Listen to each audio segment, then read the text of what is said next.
1. Nikos Aliagas, vous recevez ce matin l'ancien négociateur du RAID et expert en gestion de crise, Laurent Combalbert. Bonjour Laurent Combalbert. Bonjour. Chérif Shekat a donc été neutralisé, abattu devant un immeuble de la rue Lazaret à Neudorf. Ce sont 3 policiers de la BST, la brigade spécialisée de terrain, qui l'ont intercepté. Le terroriste aurait tiré sur les fonctionnaires. Il n'avait pas l'intention de se rendre, selon vous ? C'est vrai que quand on est dans un quartier qu'on connaît, qu'on s'y retranche, et qu'on sait que ce quartier est quadrillé par les forces de police, avec des hélicoptères, avec des drones, avec du monde partout, sortir dans la rue, c'est soit tenter la dernière chance et passer au travers des mailles du filet, soit effectivement aller à la confrontation pour en finir avec les policiers. On a entendu tout à l'heure dans le journal l'un des parents d'une des victimes qui disait on aurait préféré l'avoir vivant pour comprendre, pour faire notre deuil, pour avancer. C'est vrai que c'est l'objectif principal, bien sûr, c'est d'interpeller vivant, d'abord pour avoir du renseignement, pour savoir s'il est tout seul, s'il fait partie d'un groupe organisé, s'il a des complices. Mais dans ce type de situation, face à quelqu'un qui veut en découdre, c'est ce qu'on appelle un suicide by cop. L'enquête le dira si c'est exactement ce profil, mais ça veut dire quoi ? Un suicide by cop, ce sont ceux qui veulent être abattus par la police, qui se mettent en situation de ne pas laisser d'autre choix à la police que de les neutraliser. Pour devenir un martyr, l'attentat a été revendiqué par Daesh, qui l'a reconnu comme l'un de ses soldats. C'est en cours d'authentification, cette annonce.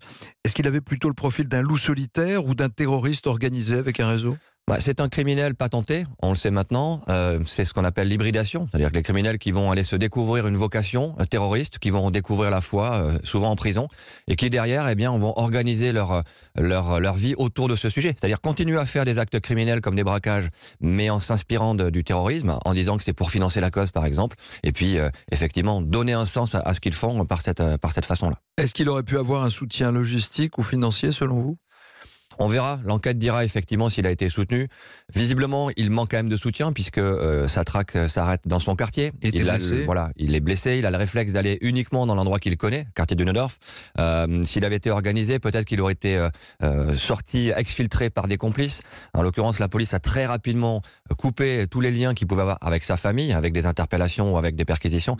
Donc effectivement, ça semble plutôt être quelqu'un qui s'est retrouvé acculé dans son quartier. Un mot sur l'arme à 8 mm de 1892 ? Oui, alors c'est la facilité à trouver certaines armes. Effectivement, on peut avoir l'impression que certaines armes de collection ne sont pas dangereuses, mais même si elles sont moins performantes, moins vulnérantes que des armes de 9 mm par exemple modernes, elles restent mortelles malheureusement. Alors tout le monde a été choqué évidemment à Strasbourg et il y a eu un avis de recherche. Plus de 600 appels, c'est énorme. C'est l'appel d'une femme qui aurait permis ce dénouement. La diffusion de l'avis de recherche a été utile dans ce cas-là ? Oui, très clairement, les avis de recherche sont utiles, mais c'est à double tranchant. Et que quand vous diffusez une photo et le nom d'une personne, vous avez des dizaines d'appels qui l'ont vu quelque part. On l'a vu à Paris, on l'a vu en Espagne, on l'a vu en Allemagne. Donc c'est le mauvais côté de l'appel à témoins. Le très bon côté, c'est le civisme des citoyens, le civisme des gens, qui qualifient les appels, qui donnent de l'information. Et comment on vérifie, c'est ça ? Il y a toute une structure pour vérifier si l'appel est bidon ou pas, c'est ça ? Oui, tout à fait. Il y a un système de discrimination qui permet déjà au premier contact de savoir si c'est crédible ou pas, et puis ensuite qui va lancer les systèmes d'investigation autour de la recherche. Sur une opération aussi lourde avec plus de 700 policiers et gendarmes, comment est-ce qu'on ordonne ? C'est le sujet qui touche toutes les forces de police. RAID, police judiciaire, c'est qui le patron sur le terrain ? Alors, techniquement, c'est le premier sur place qui intervient quand on est sur un attentat ou sur une attaque chaude. Dans ce type de situation, c'est la police judiciaire très certainement qui a pris la coordination, puisqu'on est dans le cadre d'une enquête de police. C'est évidemment le procureur qui est également derrière.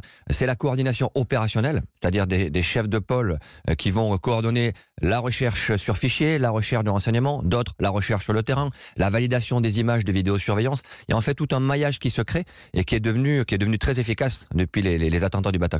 Les moyens ont été considérables, là pour le coup. Écoute téléphonique, valise espionne pour intercepter les communications, hélicoptère équipé d'une caméra thermique. On a entendu le ministre de l'Intérieur qui a dit tout a été déployé en fait. Oui, c'est vrai que la rapidité de mise en œuvre des moyens, à la fois humains et techniques, a été très très forte. Et ça montre la capacité de mobilisation, malgré une ambiance un peu compliquée, des policiers qui sont sur le travail depuis pas mal de temps. Une vraie mobilisation, un vrai engagement, une vraie motivation. Personne compte ses heures dans ce type de situation. Alors oui, en même temps, c'est la brigade des îlotiers, quoi. Littéralement, une brigade spécialisée de terrain. qui a intercepté hier le terroriste. Oui, mais c'est très bien. C'est très Ils bien sont parce que ça... entraînés ou pas pour ça? Oui, ils sont entraînés depuis les derniers attentats. On a montré que la réponse rapide dans une attaque était déterminante. Avant qu'un groupe d'intervention ne soit sur place, le délai d'emploi est normalement de 20 minutes, avec la multiplication des antennes RAID, GIGN qui ont été montées.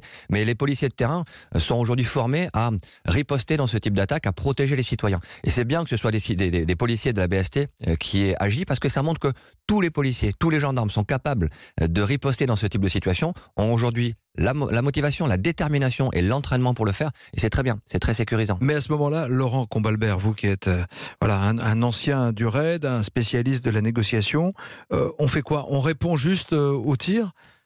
Qui donne le feu vert pour tirer sur le terroriste à ce moment-là? Alors, il n'y a pas besoin de feu vert pour tirer sur le terroriste, c'est la légitime défense. Les policiers sont là pour protéger leur personne ou protéger autrui. Dès lors qu'ils estiment qu'il y a un danger vital, et à l'occurrence, quelqu'un qui vous tire dessus, la légitime défense est caractérisée, eh bien, ils ripostent pour neutraliser l'agresseur. Hier soir à Strasbourg, on l'a vu en direct, on l'a entendu sur notre antenne, les policiers ont été applaudis. Il y a une semaine à Paris ou à Bordeaux, ils étaient caillassés. Qu'est-ce que ça dit sur les forces de l'ordre de notre pays aujourd'hui? Je pense que les gens qui ont applaudi les policiers ne sont pas ceux qui les ont caillassés le week-end précédent. L'immense majorité des gens, effectivement, soutiennent la police, voient que ce sont des gens comme eux, qui ont aussi des difficultés au quotidien, mais qui sont là tous les matins pour aller les protéger, qui font en sorte qu'on puisse manifester, parce que c'est un droit, dans les meilleures conditions, mais qui empêchent les casseurs de détruire, parce que c'est juste pas de la manifestation. Merci Laurent Combalbert, ancien négociateur du RAID, expert en gestion de crise et dirigeant fondateur d'ADN Group. Vous êtes encore aujourd'hui à la fois sur le terrain, partout dans le monde, et en même temps aller dans les écoles pour apprendre à des gamins à négocier avec le petit loulou, le petit caïd du quartier? Oui, la négociation est partout, donc effectivement on a une équipe de 135 négociateurs dans le monde qui travaillent sur tout un tas de situations différentes. Et puis, comme vous l'évoquez, on forme les enfants avec ADN Kids dans les écoles. Merci d'avoir été notre invité ce matin, Laurent Combalbert. À 8h15, c'est le ministre de l'Intérieur, Christophe Castaner, qui sera au micro d'Audrey Crespo-Mara en direct de Strasbourg.